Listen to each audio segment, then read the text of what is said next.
All right, ready to roll on a Saturday morning. Thanks to our friends at Insperity. Visit Insperity.com for powerful HR solutions with exceptional fall through.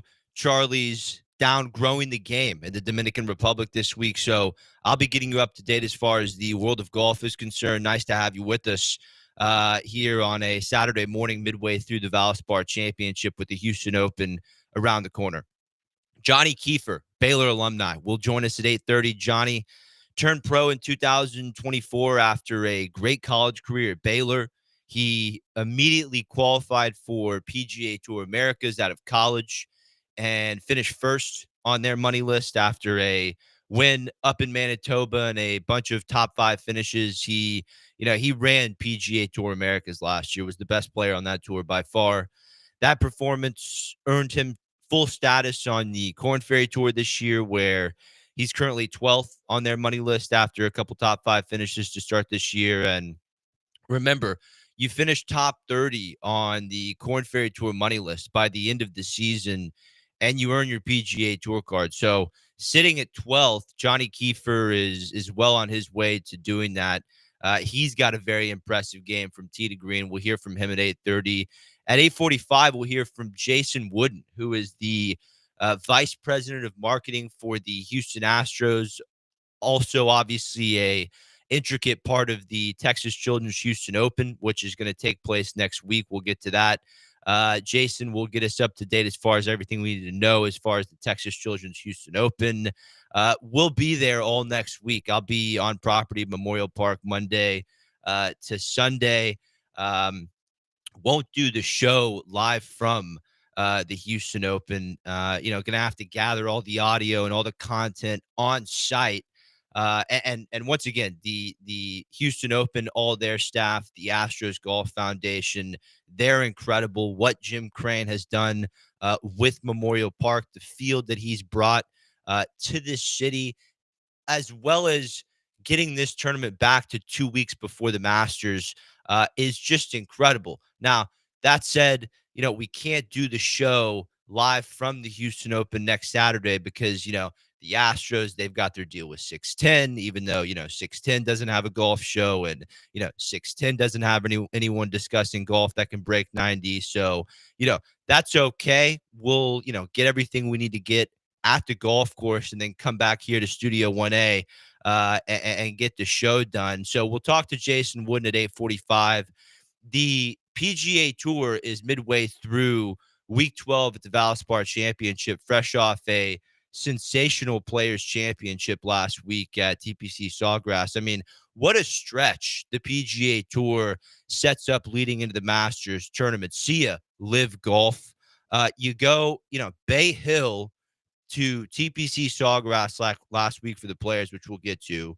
Then you have the Copperhead course at Innisbrook, which is one of the most underrated tests on the PGA Tour. Jacob Bridgman, his 6 under is leading after 2 rounds at the Valspar Championship. We'll get to that shortly. 6 under is tied for the highest 36-hole lead score of the year. It's tied with the Farmers Insurance at Torrey, Orlando Griffin, and Ludwig Oberg held a share of the lead at 6 under. And, it's the fourth tournament of the season through 11 weeks where the leader has not been in double digits under par. Oberg and Griffin were at 6 under at the Farmers. Davis Thompson was at 8 under through 36 when the tour returned to Torrey 3 weeks later for the Genesis. And you had another single-digit 36-hole leader at Bay Hill where Shane Lowry was leading at 8 under. So Copperhead right up there with Torrey Pines and Bay Hill as far as difficulty, as 2 over was the cut there in Tampa.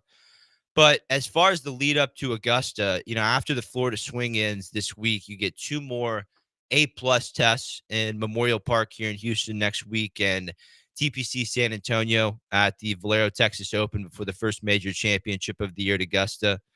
As far as the Texas Children's Houston Open next week, they finalized the field last night. You do get 4 more players coming in through the Monday qualifier, which will take place at Westwood on Monday. And we'll get to the field for the Houston Open led by world number 1 Scotty Scheffler and world number 2 Rory McIlroy. But How about the Monday qualifier field at Westwood?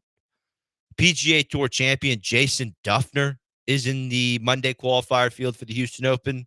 You have 16-year-old Blades Brown playing. He's already played a couple PGA Tour events this year. Remember, made a decision to skip college, go straight from high school to the league. He's played a couple PGA Tour events this year. He just missed the cut at the Valspar. We'll see him Monday at Westwood. You've got PGA Tour winner and former Texas Aggie Cameron Champ in the Monday qualifier field at Westwood on Monday. You also have a number of other PGA Tour winners: Cody Gribble, Robert Streb, Kevin Tway, some you'll know.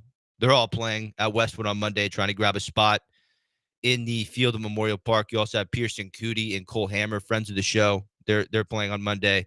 4 players will get through on Monday and join the 156-man field, led by Scotty Scheffler and Rory McIlroy.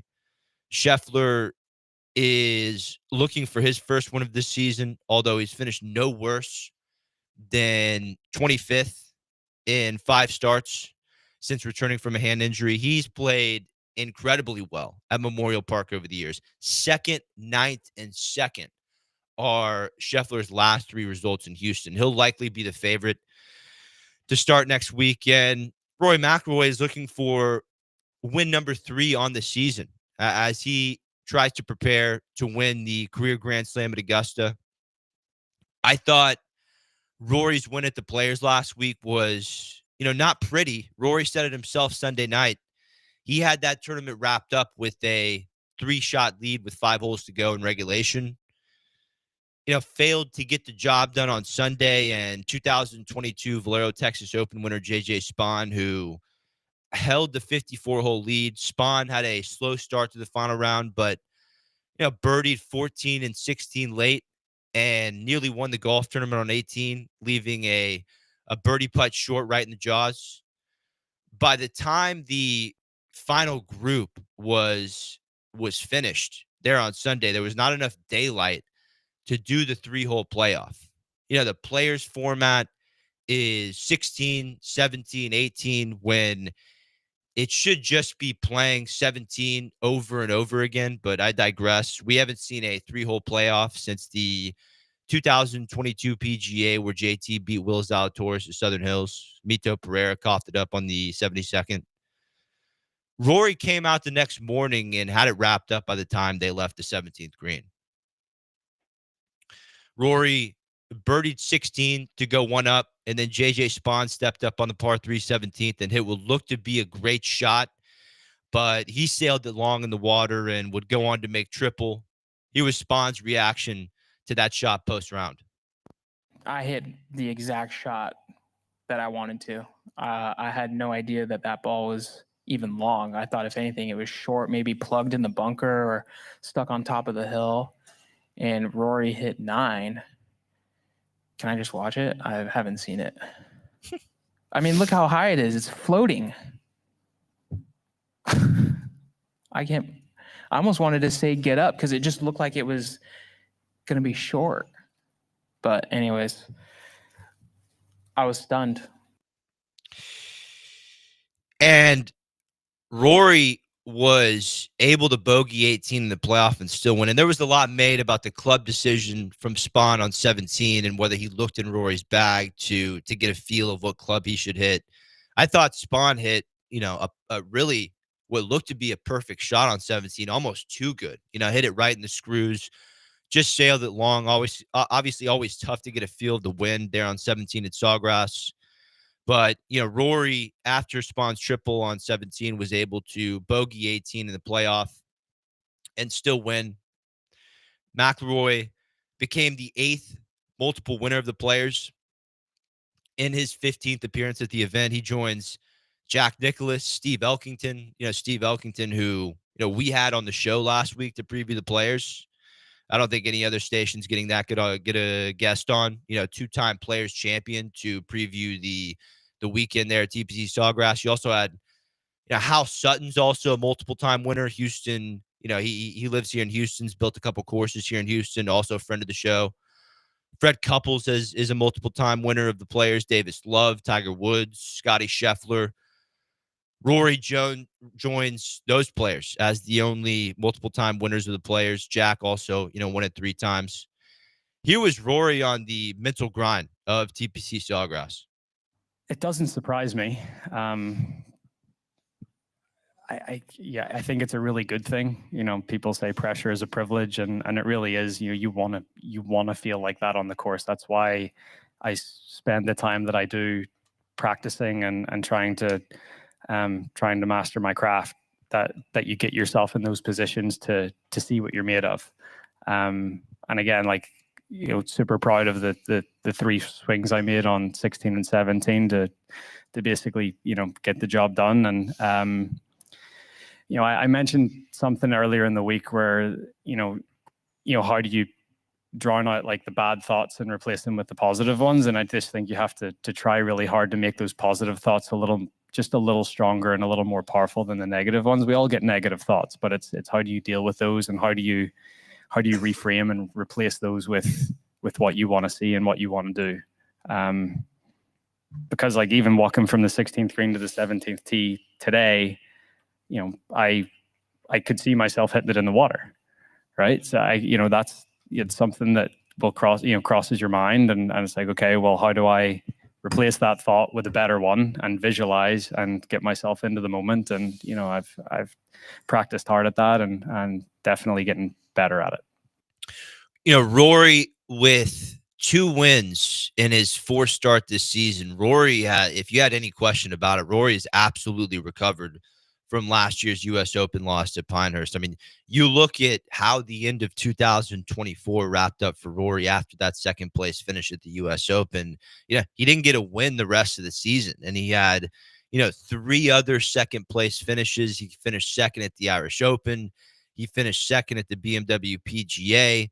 He finished 3rd at the Abu Dhabi HSBC. He had, a good 3-4 months after the U.S. Open where he continued to finish 2nd place. He continued to have a tough time getting the job done on Sunday. His putter was still, a little bit on the sketchy side. You look at Rory, coming out for the 2025 season, he ended, the 2024 year with a win at the DP World Tour Championship, and that kind of set him up for success here in the spring of 2025. He comes out and wins at Pebble Beach. He hasn't finished outside of 17th in any tournament this year, and I think more importantly than anything, obviously he's driving it better than anyone on the PGA Tour. Obviously his iron play is in a very good spot, but what you have to pay attention with as far as Rory is where the putter is. And in 4 events this season, he's picked up a full stroke on the putting surfaces in 3 of those 4 events. He is in a very good spot rolling into Augusta. As far as my picks for Memorial Park next week, we'll have to get to that on Tuesday. I'm probably going to be dragged into taking Scheffler at a pretty pricey number. But, 2nd, 9th, 2nd, Memorial Park sets up perfectly for Scheffler to a tee. We'll have to take Scheffler and maybe, a pretty big dog and maybe a Max Gracerman. But we'll get to some other players as far as previewing the Houston Open. We got to take a quick break. On the other side, we'll review some of the early round interviews from the Valspar Championship. At 8:30, we'll bring on Johnny Kiefer, who is 12th on the Korn Ferry Tour money list right now. And then at 8:45, we'll welcome on Jason Wooden, who is going to give us everything we need to know as far as the Houston Open, as he's the VP of marketing for the Houston Astros. We got to go to break. This is the Charlie Epps Golf Hours of Insperity, HR that makes a difference. Back after this.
The Charlie Epps Golf Hour, powered by Insperity, continues on ESPN 97.5 and 92.5. from the Veritex Community Bank Studios. Here's Will Doctor and Charlie Epps.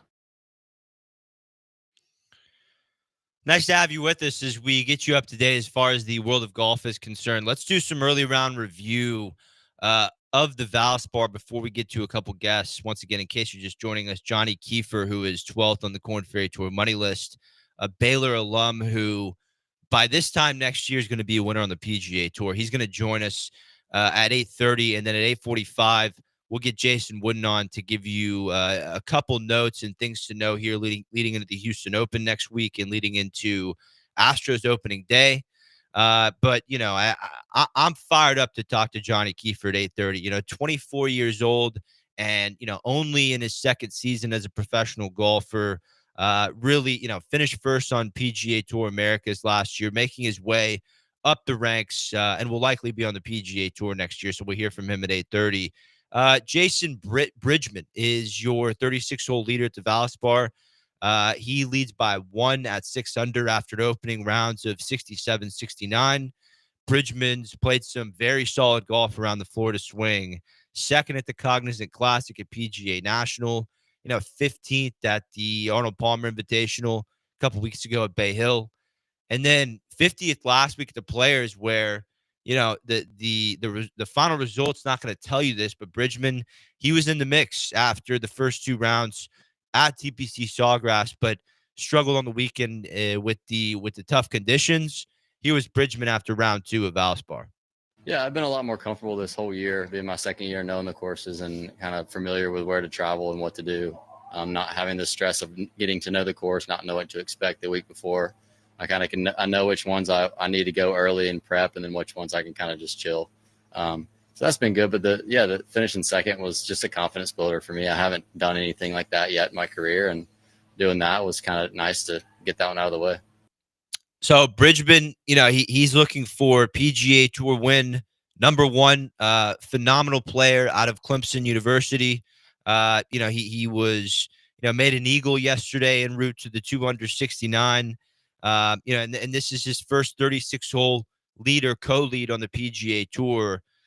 You know, looking back at Bridgman last season, you know, he finished 113th, you know, on the money list. You know, he did very well in the fall to regain his card, you know, posted 5 top 15 finishes, including 11th at the Sanderson Farm. So we'll see what he can do this weekend. He's got a heck of a pack behind him, you know, as far as who is chasing up the leaderboard this weekend at the Valspar. You know, Victor Hovland's at 5 under, Shane Lowry's 2 back at 4 under, you know, Xander Schauffele's 2 back at 4 under. Ricky Castillo, you know, another great young player out of Florida, first year on the PGA Tour. He's 3 back heading into the weekend. You know, as far as the pack at 4 back at 2 under, you got Will Zalatoris, Corey Connors, JT Poston, Mac Meisner. This is a great leaderboard this weekend at Valspar. Bridgman's got a lot of work to do to maintain this lead, starting with holding off 6-time PGA Tour winner Victor Hovland, who is in a 3-way tie for second place at 5 under. Very happy with obviously the result and the leaderboard. You know, I still feel like I'm kind of getting max out of my game right now.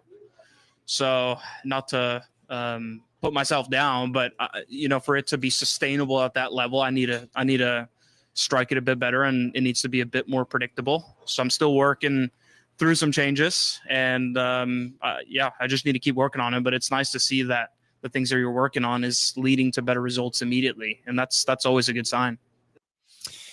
Yeah, the results haven't been there for Hovland to start the season, but and we'll hear from Shane Lowry here in just a second. The results, you know, haven't been there for Hovland to start the season, but his approach numbers, his iron play are in a place where we knew as soon as he figured out things on the greens, he would be back in form pretty quickly. Hovland rolled into this week off 3 missed cuts in a row. He's missed the cut in 4 of his first 5 events to start this season, primarily due to a cold spell as far as the short game is concerned.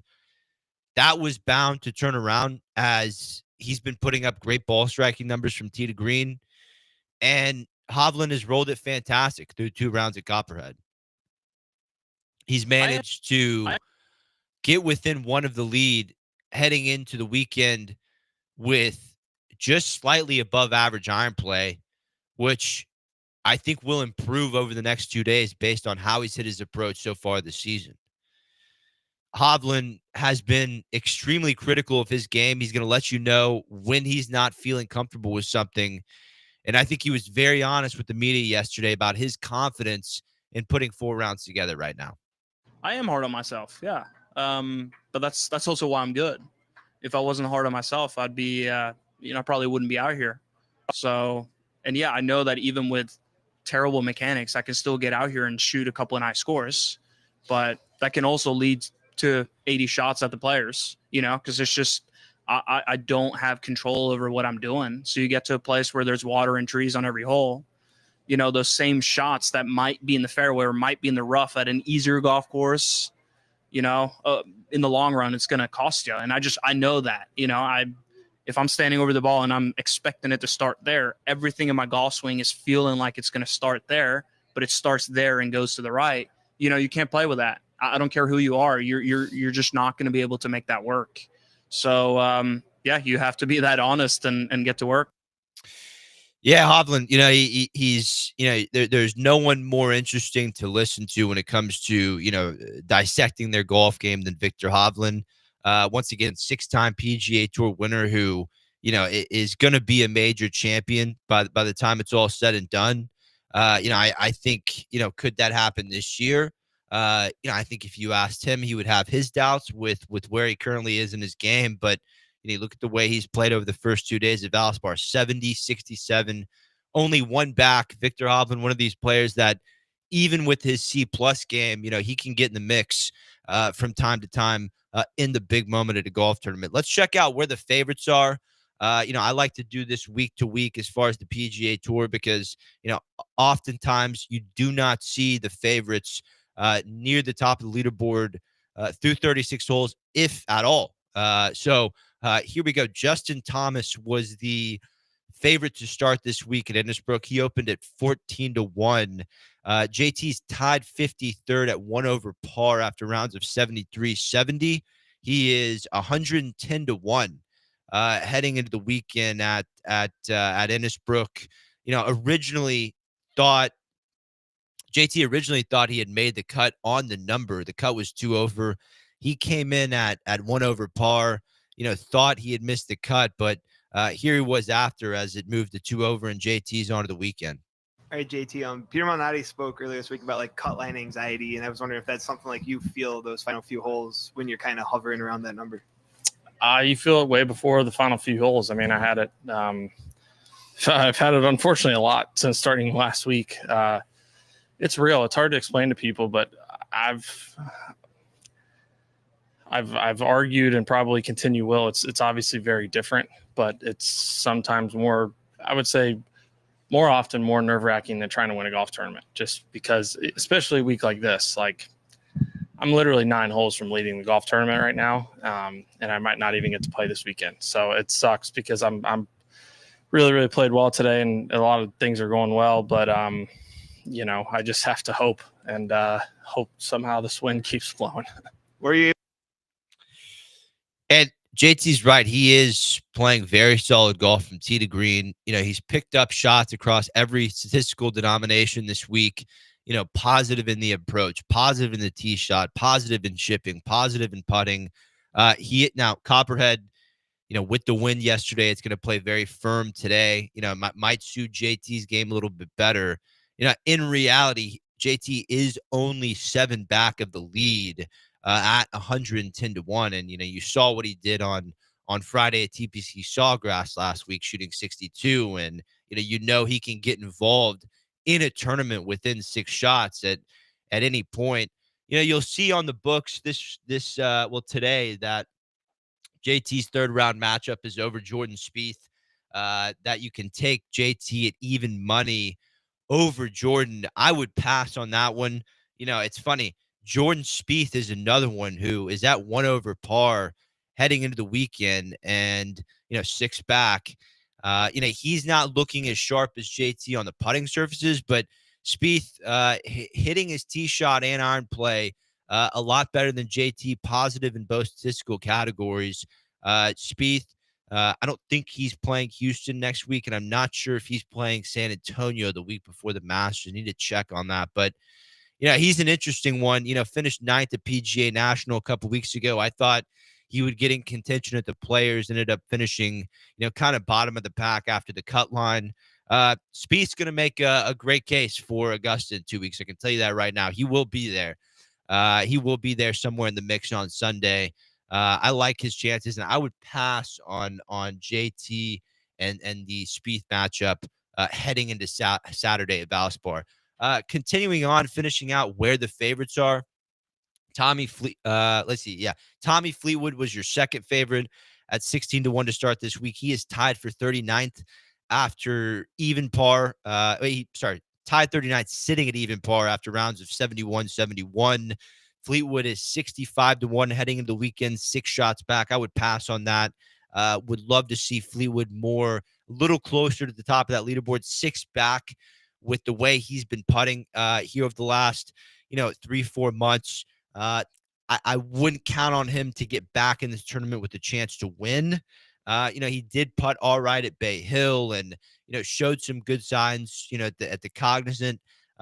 Did not putt great last week at the Players. We did cash a top 20 ticket on Fleetwood, but, the putter lagged behind just a bit. So I'd pass on Fleetwood heading in the weekend. Xander Schauffele was the third favorite. He's coming off injury, just a couple months removed from coming back from injury. He opened at 22-1 this week. Xander is tied for 5th at 4 under after rounds of 70-68. He opens the weekend at 5-1, sitting two shots back of Jacob Bridgman. Might have a little bit of Xander Schauffele audio in there. I think I didn't put it on the rundown, so that's my fault there. Xander's in an interesting spot. I think he's going to recover a lot more quickly than people think. He's picked up over 2.5 shots to the field with his approach through 2 rounds at Copperhead. Lost fractionally on the greens. Do I think he gets the job done this weekend? I bet numbers, not players. I thought Xander at 22-1 was a little overpriced to start the week, considering it's only his third event back from injury. I would have liked to gotten 38-1 on Xander to start this week, but he's feeling pretty good about his game. Do we have Schauffele audio or no? No, okay, all good there. We'll get to Xander a little bit later on. No big deal there. We're passing on Xander Schauffele anyway going into the weekend. Sepp Straka was the 4th favorite at 22-1. He's in a tie for 14th at 2 under. He's 25-1 rolling into the weekend. Straka's played fantastic so far this season. Got his second PGA Tour win there in the Coachella Valley at the American Express. I think Sepp Straka has a phenomenal chance of picking up his first major championship at Augusta. I think he's sitting somewhere between 100 and 110-1. I think Straka, the way he's playing, the way he's hitting his irons, I think he could absolutely insert himself in this golf tournament. And you're getting value at 25-1. I won't be taking Straka live, but there is value there in the number at 25-1 compared to where he started the week at 22-1. So that's where your top 4 favorites stand. We got to take a quick break. On the other side, Johnny Kiefer, 14th on the Korn Ferry Tour money list. He'll be joining the show. This is the Charlie Epps Golf Hour by Insperity. Back after this.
The Charlie Epps Golf Hour, powered by Insperity, continues on ESPN 97.5 and 92.5. from the Veritex Community Bank Studios. Here's Will Doctor and Charlie Epps. Nice to have you aboard. We go to the guest line and welcome in Korn Ferry Tour member Johnny Kiefer. Johnny is currently 12th on the KFT money list, already recording a couple top 5 finishes through the first 6 starts of the season there in the South American swing.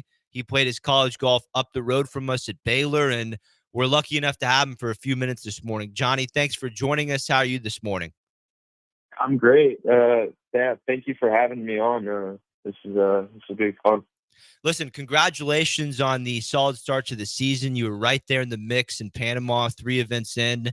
You put up back-to-back 61s in Bogota the next week, 21st in your last start in Chile. How would you grade that first leg of the Korn Ferry Tour season there in South America? It was a definite success. I had 2 really, really nice weeks being in contention. And, I'm glad to be home, kind of work on some things and get ready for the next thing. Yeah. What do you work on in your game when you have a couple weeks off like you do right now? What's the focus, Johnny? Yeah, me and my coach get together. For the most part, we work on setup and just trying to fine tune things before, we get on the road. Nothing too major. We're not trying to reinvent the wheel. So whenever we're back home, we try and just fine tune some things, try and, figure out how to, get on these golf courses and score, how to travel with the game well. And if I'm not having it, I can figure out how to score. So I think that's what I did really well in South America, and why change it? Once again, we have Johnny Kiefer on the line with us on ESPN Houston. Johnny, you had a fantastic season last year on PGA Tour Americas with a win and 3 runner-ups and no finishes worse than 19th and 10 total starts. That is incredible. What was the key to jumping off to a quick start in year 1 of being a professional golfer? Yeah, I think I really set my expectations well. I kind of came into the year or into the season, and I kind of understood that my game was in a really good spot. So let's just go out and freely swing it. I think my way around the course very well. So up in Canada, courses they're tight, but they're slightly short and gettable. So I did a really good job of managing the expectations, not trying to force anything too much, but letting the scores come to me. And I'm really, really blessed to say that it worked out well up there. And the scores definitely followed, but I really managed my game well up there. And leading into your time on PGA Tour Americas, let's talk about your time at Baylor. You set a program record for scoring average at 71.45. You bested PGA champion Jimmy Walker's previous mark. How did you choose Baylor coming from San Antonio, and did you feel that program best prepared you for the next level at professional golf? Yeah. So to start off, my, in junior golf, I was being followed by Coach Rivera, and I didn't know that the BU meant Baylor at first. I thought it was actually Butler, but no, I being in Texas and having such a great coach and such a great university pretty close to me, it was kind of a no-brainer. I loved my teammates. I loved the facilities that they had. Baylor was a very easy choice for me, and I loved it so much that I came back for a 5th year. It's a real honor to have that scoring title against some great players. And I really loved my time there. I prepped really well because the facilities are so good. The coaching was great throughout my entire career between Coach McGraw, and we've had multiple assistants who have helped me throughout the years as well. It definitely prepped me to be a better professional golfer, to kind of see how the game travels and see that, good golf does travel well, regardless of where you are, junior golf, college golf, or professional golf. So they did a really good job with me and some of my other teammates as well. And they did a great job getting the job done in the first round of the March Madness against Mississippi State. Great win there for the Baylor Bears. Great Johnny, win. if you were talking to a fourth-year player playing collegiate golf and was at the level that you were at, I mean, I assume after 4 years, you were ready for the next level of the professional game, but there's obviously so much learning and experience that the college game can bring. If someone was having a tough time making that decision, sticking around for a fifth year or turning professional, what would be the advice that you would give them? Be really patient, understand that your game is good when it's good, but trying to figure out when your game is off or not that great, how to figure out how to score or, just wipe off a bad day. It's really easy to hang on to the bad days or hang on to a bad shot, but realizing that professional golfers do make mistakes, they just learn from their mistakes a little bit better. But then also travel's hard. It's we're going at it 4 weeks in a row, the next swing. So understanding your body, understanding how to travel and get the proper rest in is really important. So that you're ready for the weekends, and then you're ready for the next week as well. We've got Johnny Kiefer here on ESPN 97.5 Houston. Johnny, you've gotten, you've posted some incredibly low scores this year. I mean, back-to-back 61s in Bogota. Was there ever a point growing up where you broke through into those lower scores, or did that come pretty natural? Actually, playing at Baylor, there's the course that we play, Ridgewood Country Club. We kind of learned how to score there a little bit. In high school golf, I wasn't ever, shooting that low scores, maybe once or twice a year. But then the more that I played shorter courses, the more that I played courses where you have a lot of wedge opportunities and you have to putt really well, we kind of learned how to score a little bit lower and lower and lower. So I think the 5 years that I spent at Baylor actually helped me big time with that. Understanding that the scoring clubs, the wedges, the putter are so important. And I think that led to a big jump for me when professional golf came around. I know you've got a busy schedule on the Korn Ferry Tour coming up, but you finished 13th at a PGA Tour event at the Procore back in the fall. Being residing in Texas, do you get an itch at all to go try to Monday qualify for the Houston Open or go try to qualify for the Valero Texas Open with the way you're playing right now? Yeah, no, there's definitely an itch. Sometimes I have to pull back the reins and understand that I do have some time off right now. It's whether I want to prioritize the rest, whether I want to prioritize chasing those opportunities right now. And, I'm still in the decision process of whether I want to play those or not. I would love to play the Valero because it is in my backyard in San Antonio. And that's a course that I grew up playing on. And I mean, that event I grew up going to. So I would love to play Valero. Houston, I would love to play as well. But I'm probably going to make sure that I don't have to play 5 weeks in a row, which would be a little bit, tough on the body. But playing up with the PGA Tour guys and understanding that that's where you want to be.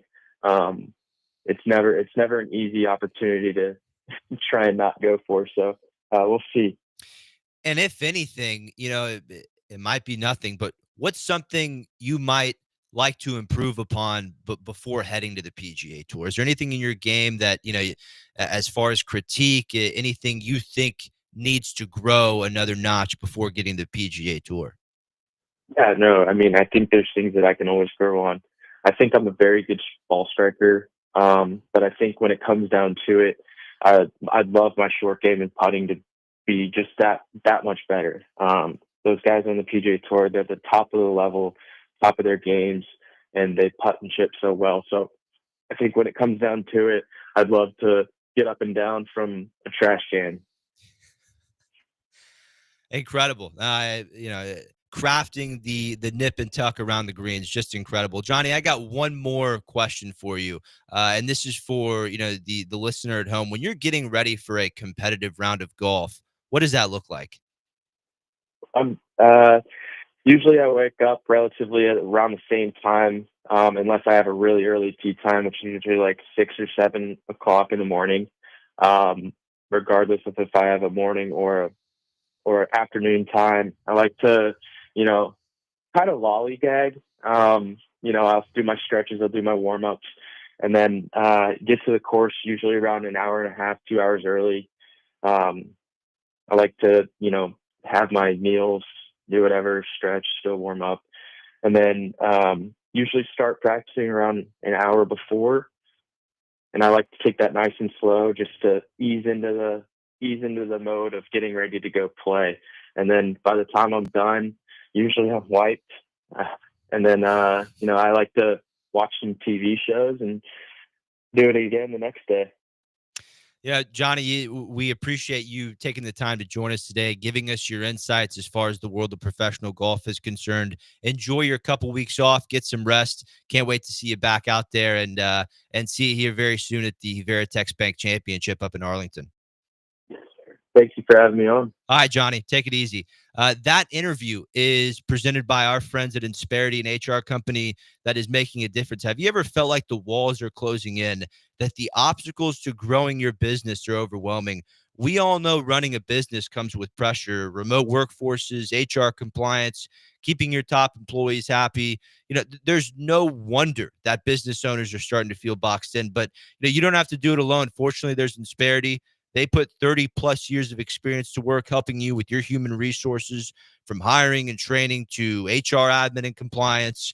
Add in competitive benefit options for your employees, and you've expanded your HR capabilities.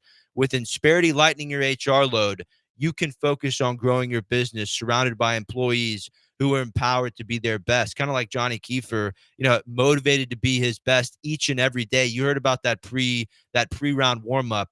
He's getting ready for over, an hour and a half, getting it dialed in on the range, getting the putting numbers dialed in. That is the type of focus you need to grow your business. So don't let the obstacles keep you from realizing your full potential. Get the relief you need from an HR company that puts you and your employees on a path to success, because with Insperity, nothing seems impossible.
The Charlie Epps Golf Hour, powered by Insperity, continues on ESPN 97.5 and 92.5. from the Veritex Community Bank Studios. Here's Will Doctor and Charlie Epps. And I'm fired up for the Houston Open next week, the Texas Children's Houston Open. I mean, what Jim Crane has done to improve this golf tournament year after year since bringing it to Memorial Park is inspirational. He has turned Memorial Park into what Scotty Scheffler called last year a potential U.S. Open setup. That's how good Memorial Park's looking. And world number one Scotty Scheffler is going to be there next week, and world number two Rory McIlroy is going to be there next week. And what a lead into Augusta we have over the next 2 weeks here in Texas. And for the latest, as far as what fans can expect at the Houston Open, and also opening day for the Houston Astros, that's coming up here on March 27th. We have Jason Wooden joining us. He's the VP of Marketing for the Houston Astros. Jason, thanks for taking the time to join us on a Saturday morning. How are you? I'm doing great. Yeah, thank you guys for having me. This has to be the busiest time of the year for you, not only with Astros opening day around the corner, on March 27th with, the great Framber Valdez on the mound, but also a massive tournament ahead next weekend in the Houston Open. Jason, how is everything as far as planning for those two events in your world? I will tell you, I'll be honest, it's very, very busy. But what I will say is the golf tournament that probably not many people know, it's a full year for you to basically take off and kind of build what that week's worth of events is going to happen. So our team over there has been working on this for a full year, getting the golf course prepped and making sure we have the right venues for fans. And then alongside that, we are obviously over at the Astros going in and trying to figure out how we go and make something special with opening day. It's basically a holiday for fans to be able to have that all in the same week. Hopefully, and I believe it has, the schedule has kind of worked out for everybody that they can actually go and enjoy both during next week. So is there a special ticket package, a special way that you're promoting the fact that, the Houston Open is kind of crossing days with the Astros opening day? I've already talked to a couple caddies, Jason. They love coming in and being able to, do what they have to do at the golf course, and then heading over to now Dakin Park to watch some baseball in the afternoon and watch one of the best franchises in baseball. Is there a way that from a marketing perspective, y'all are putting that out to the fans? We have definitely made sure that fans are aware that they can go and do both. You can, like I said, with opening day, we do have a 3:05 start on Thursday, but you have the full morning time. We don't have the pairing set just yet, but regardless, the player that you want to go and watch, you can come out. Hopefully the weather is just as beautiful as it is today. They're able to go out and watch in the morning time, can go and enjoy Fan Fest and get in for opening day. And then Friday and Saturday work out really, really well. Morning time golf out at Memorial Park, and then you have a 7:10 start on Friday, and you have a 6:10 start on Saturday. And then Sunday, we've done it for everybody. We've basically cleared the schedule and said no Astros baseball on Sunday. Come out and enjoy the final round, final pairings on a Sunday, and it's totally focused on golf. That's an incredible opportunity for fans. Jason, over the last year, and once again, we have Jason Wooden, VP of Marketing for the Houston Astros, here with us on ESPN 97.5 Houston. Jason, you talked about how this is a year-long process, the Houston Open, and getting everything ready as far as the infrastructure and the media and of course the field. What's the number one challenge you faced here over the last year and beyond as far as getting ready for this golf tournament? I think the number one challenge is figuring out where we can improve and the space allocations that we can actually go and do that. With this year's tournament, we took a full year to kind of understand what the fans were asking for. We've worked with our partner, Texas Children's, to figure out how we can kind of work at that together. The good part is we took 15. Everybody has come and know this as the whole that has a lot of excitement. Yeah. We've definitely added in that venue hopper pass. We've given people the opportunity to actually upgrade that to a venue hopper plus, which actually gets them in the front row of those venue hopper venues. And then alongside that back of the green, we've layered in a almost course level. It's called the dugout, where people can go in, they buy that package. They are literally green at green level, watching these guys hit in from the tee box, landing on 15, and almost face to face with these pros as they go in and try to make birdie. Wow. 16, we've increased and had that venue hopper moved it to a double decker. So increased capacity across the board from a general admission perspective by about 20%. So your general admission fans can come in and expect to have way more seating than they did previous. And then those people that want that elevated experience, we've been able to kind of upgrade some of those areas as well around the course. And how, as far as where Memorial Park is located and really just at the center of the city, for fans that are coming in from maybe the Katy, Sugarland, Woodlands area, is there a way that you would recommend they come in? Should they drive in and park? Are there shuttles? How can those, living outside the greater Houston area come enjoy this event, Jason? That's a fantastic question. And with it being downtown, this was a big important piece for us to make sure it was in the heart of the city. So people on the outside can come in, the easier access for them to come into the course that's downtown.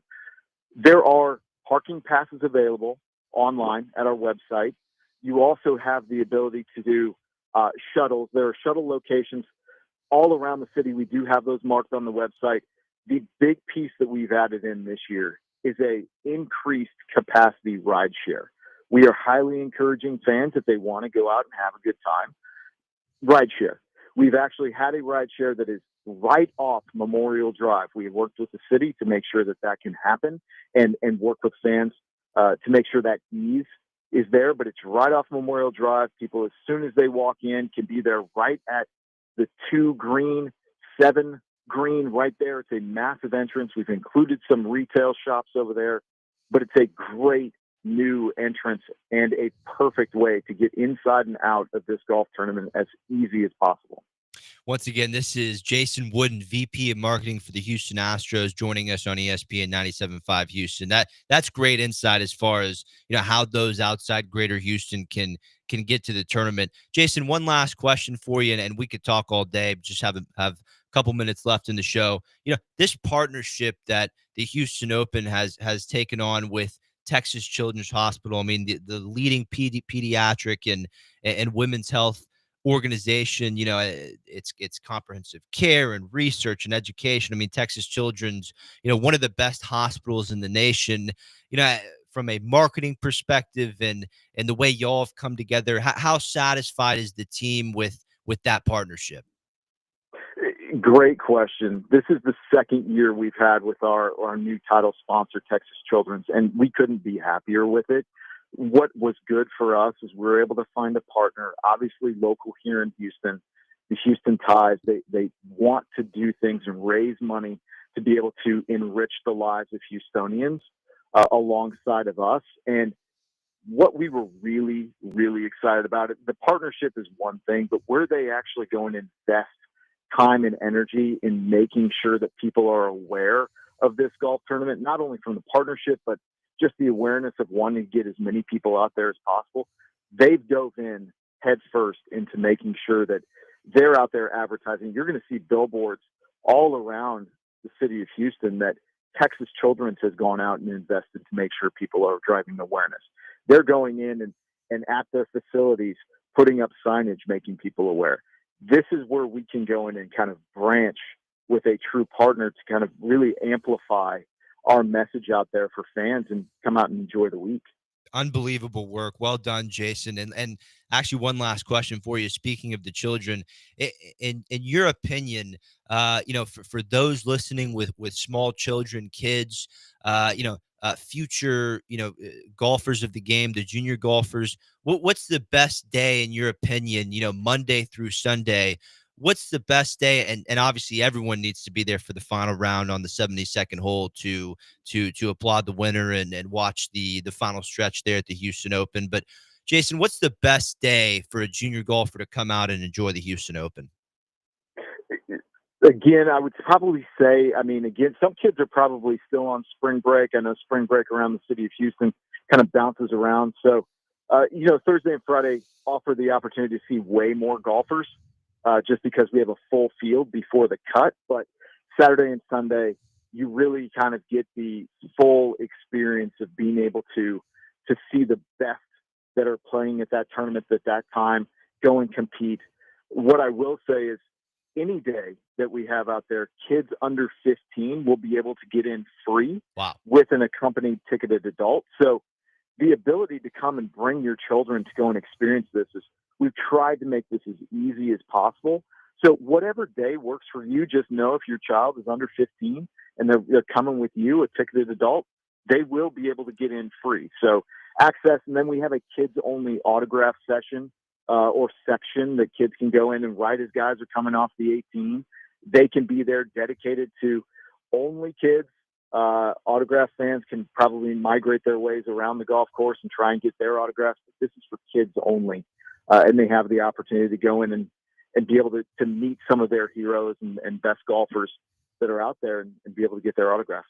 Jason, great work this morning. I look forward to seeing you out there at Memorial Park next week. I really appreciate it. No, happy to have you out, and please let me know when you're there. Once again, that is Jason Wooden, the great vice president of marketing for the Houston Astros, getting us everything we need to know as far as the Houston Open and opening day for the Houston Astros there on March 27th. We appreciate your time this morning. Thank you, Abigail, behind the ones and twos. We'll see you next week, midway through the Houston Open here on the Charlie Epps Golf Hour, presented by Insperity, HR that makes a difference.